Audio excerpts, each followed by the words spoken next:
안녕하세요. 저는 한국표준과학연구원의 이승미라고 합니다. 저는 과학자인데요. 주로 나노 표면과 반도체를 연구하는 과학자입니다. 오늘 제가 소개해드릴 책은 그러나 과학책은 아니고요. 소설책을 소개해드리고자 합니다. 제가 어릴 때부터 소설도 좋아하고 문학도 좋아했기 때문에 어릴 때 늘 책을 읽고 독서록을 작성하고 하는 재미로 푹 빠져서 지낸 적이 있거든요. 그래서 이제 몇 년 전에는 제가 단독저서도 쓰고 지금 과학 칼럼도 쓰고 해서 글 쓰는 과학자라고 저는 생각하고 있습니다. 오늘 소개해드릴 책은 루크 라인하트라는 소설가의 다이스맨이라는 제목의 소설입니다. 썩 그렇게 유명한 고전은 아닌데요. 이게 1971년에 만들어진 미국 소설가 루크 라인하트의 소설입니다. 이 소설은 상당한 명작으로 평가되고 있는데 우리나라에서는 출판된 지 굉장히 오랜만에 47년 만에야 번역이 되고 말았어요. 하지만 영미권에서는 대단한 인기를 누린 작품이고 더군다나 21세기에 더더욱 인기를 많이 누리는 작품이기도 합니다. 1995년 BBC에서 20세기 후반에 가장 큰 영향을 미친 작품 50개를 뽑았는데 그 중에 하나가 이 다이스맨이었습니다. 그래서 영미권에서는 연극과 다큐멘터리로 많이 만들어졌고요. 그러니까 주사위를 굴려서 사람의 행동을 결정하는 이 컨셉을 따서 다큐멘터리도 만들고 그리고 드라마도 만들고 그래서 큰 인기를 끌었습니다. 어떤 식으로 영향을 미쳤는가 하면요. 컬트의 고전이라고 불리우고 있는데요. 루크 라인하트의 다이스맨에 나오는 그 생활을 그대로 흉내를 내서 그걸 흉내낸 사람들끼리 모여서 카페도 만들고 했다고 합니다. 우리나라에는 2018년에야 번역 소개가 돼서 다소 늦은 감이 있어요. 그래서 좀 아쉽지만 많은 분들이 아직 읽지 못하셨을 것 같아서 그리고 우리나라에 아직 소개가 덜 된 것 같아서 제가 오늘 소개해드리고자 합니다. 이 소설은 일단 재미있는 책입니다. 그러니까 고전 소설 하면 다들 좀 처음 생각하시는 게 안 읽었지만 읽은 척 해야 되는 책이라든지 아니면 뭔가 너무 고상한 책, 읽어도 잘 모르겠는 책 뭐 이렇게들 생각하실 것 같은데 이 책은 컬트의 고전이라고 불릴 정도로 페이지가 술술 넘어가는 재미있는 책입니다. 일단 설정 자체가 재미있는데요. 주인공이 루크 라인하트 박사라는 이름의 정신과 의사입니다. 이 의사는 뉴욕에서 개업 중이고 여러 환자들을 인기 있는 의사고요.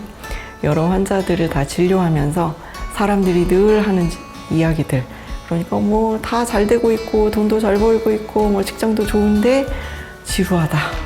무엇 때문에 사는지 모르겠다. 뭐 이런 얘기들을 늘상 들으면서 도대체 나보고 어쩌란 말인가 뭐 이런 정도의 권태에 빠져 있던 의사예요. 근데 이 의사가 어느 날 갑자기 결심을 합니다. 이렇게 살아도 되고 저렇게 살아도 되는 것 같은데 모든 걸 한번 주사위에 맡겨보자. 자, 다이스맨이라고 할 때 다이스가 주사위잖아요. 그래서 주사위맨이라고도 번역할 수 있는 제목일 텐데요. 제목 그대로 루크 라인하트 박사, 우리의 주인공은 주사위를 던져서 모든 걸 결정하기로 마음을 먹습니다. 6가지 선택이 있잖아요. 1, 2, 3, 4, 5, 6. 그 중에 하나는 자기가 좋아하는 거, 하고 싶은 거. 하지만 하기 싫은 것도 있고 어려운 것도 있고 그리고 절대 하고 싶지 않은 것까지 모든 선택을 집어넣습니다. 그리고 주사위를 던져서 그대로 그냥 하기로 하죠. 이를테면 오늘 아침밥을 무엇을 먹을 것인가 뭐 이런 시시한 결정도 주사위의 결정에 따르고 오늘 주식을 무엇을 사고 무엇을 팔 것인가 이런 건 어떻게 보면 대단히 중요한 결정이잖아요.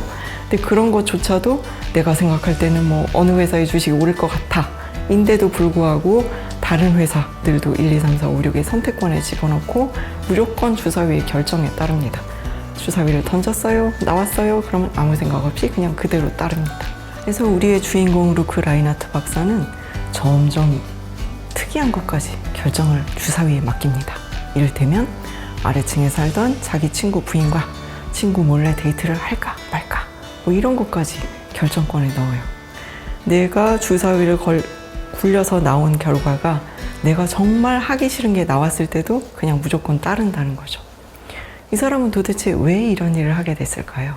소설가는 도대체 우리에게 무슨 이야기를 하고 싶어서 이런 주사위를 굴리는 방법을 제시하는 것일까요?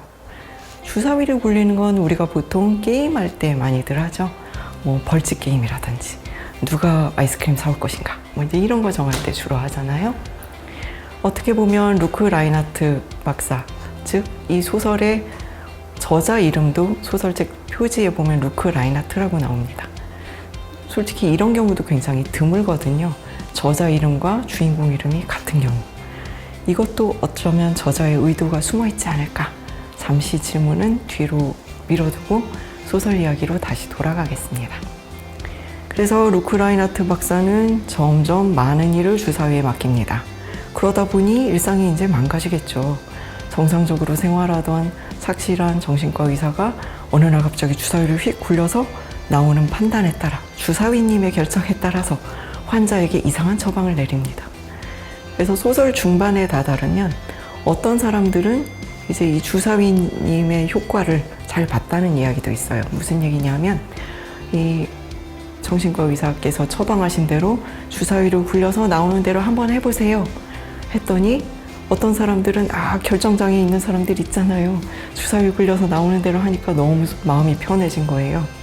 그리고 이러면 안 돼라고 생각했던 일들도 정작 해보니까 뭐 별다른 큰일이 없었던 거죠.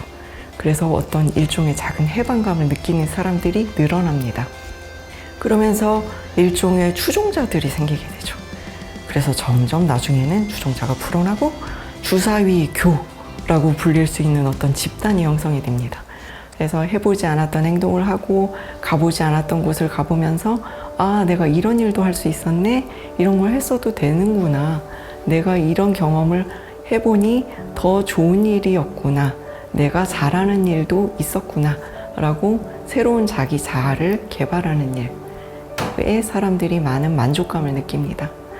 그래서 주사위교의 신도들이라고 이제 얘기할 수 있는 이런 주사위를 굴려서 여러 가지 안 해봤던 일들을 하는 것에 해방감을 느끼는 소설에 등장하는 수많은 사람들이 제일 싫어하는 게 이제 규칙, 이성 뭐 이런 것들이에요. 그래서 이렇게 해야만 한다, 저렇게 따라야만 한다. 어떤 법칙과 틀에 딱 가둬지면 사람이 사실 할 수 있는 일은 제한돼 있죠.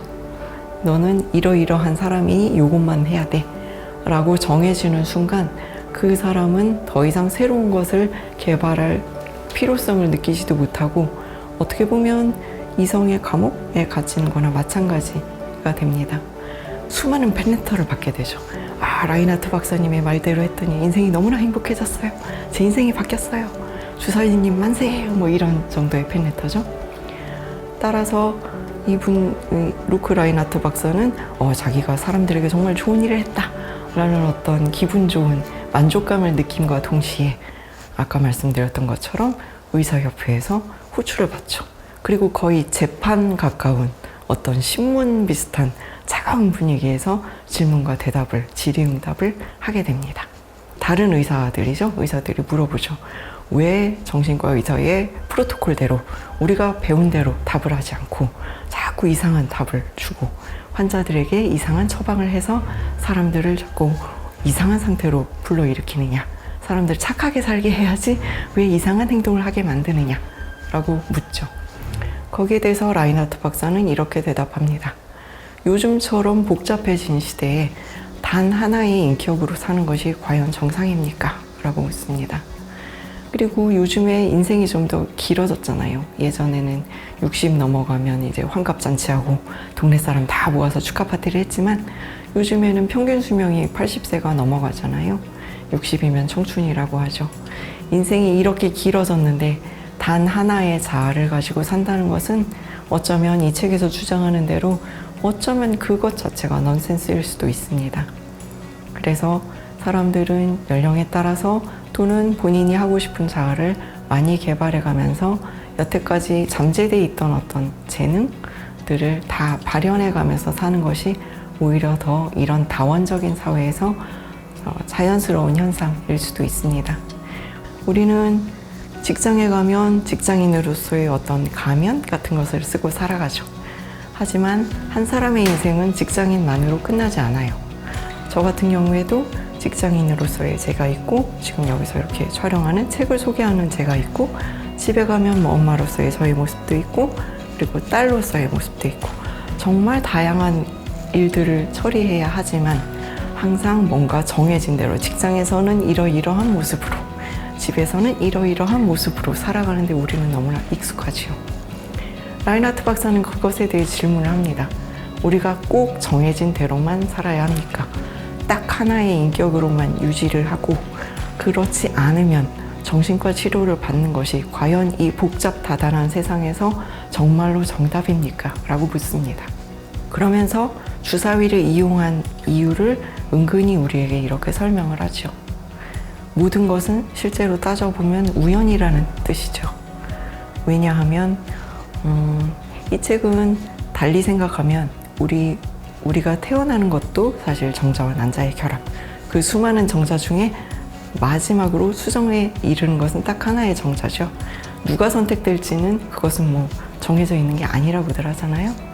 그리고 우주가 생겨난 이유도 어떻게 보면 실제로 우연한 조합이라고도 할 수 있습니다.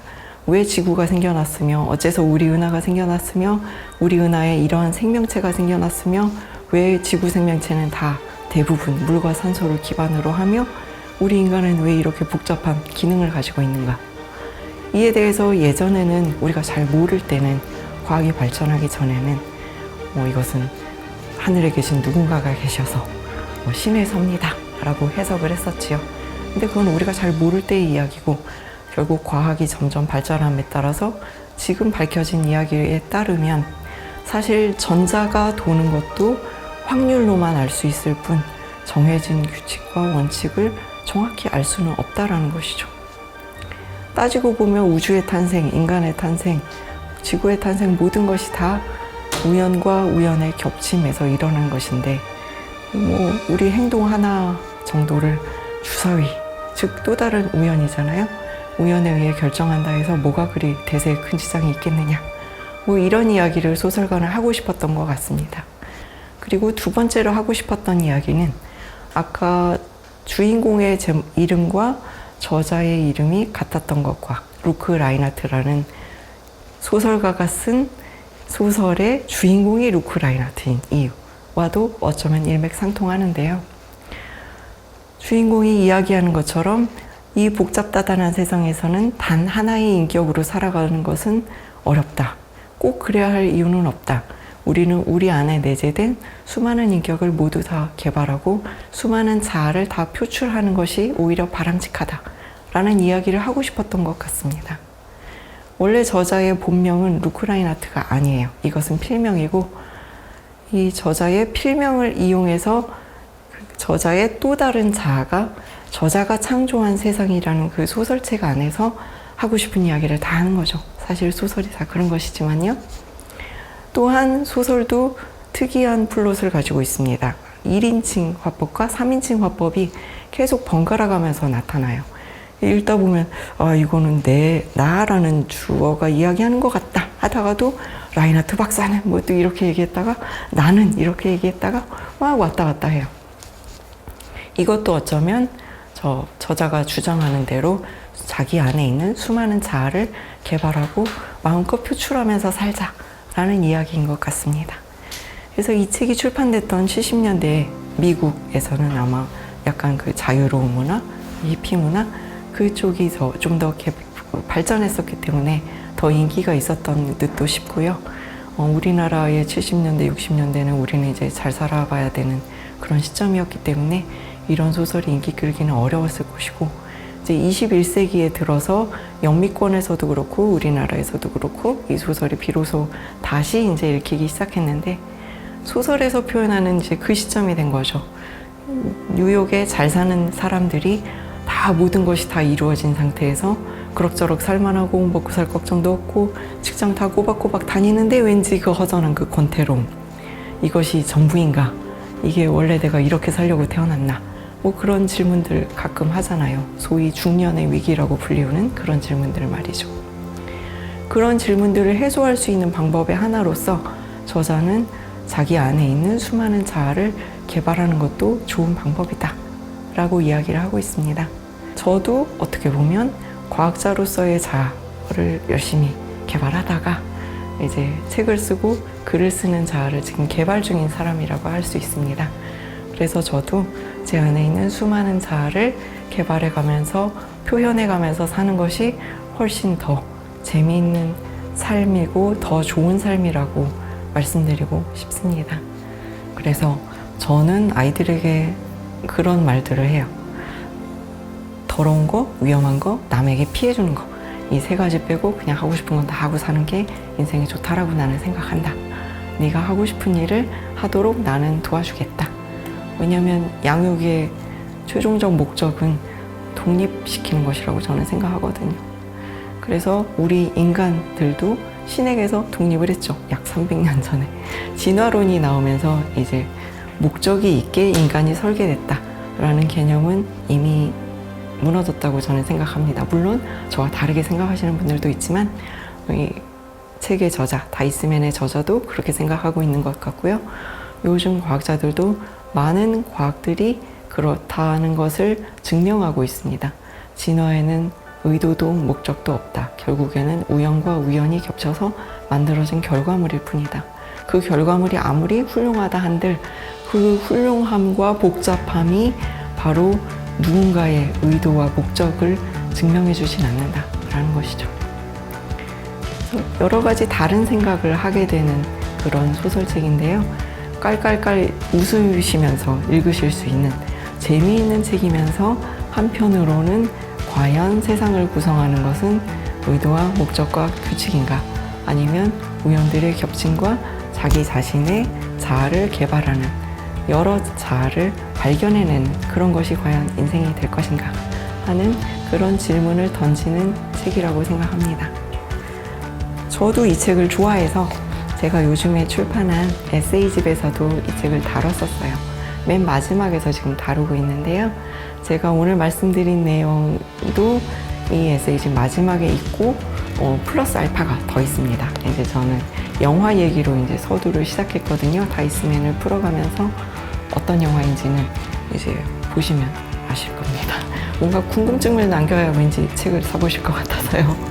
그래서 다이스맨 읽으시고 그리고 이 책을 제가 어떻게 읽었는지 좀 더 아시고 싶은 분은 이 책을 읽으셔도 좋을 것 같습니다. 예, 그래서 오늘은 컬트 소설의 고전이라고 알려진 루크 라인하트의 다이스맨 소개해드렸습니다. 다음에는 기회가 혹시 있으면 과학책도 소개해드리고 싶습니다. 네, 책 읽는 대전 프로그램에 참여해서 감사하고요. 책 많이 읽으세요. 감사합니다.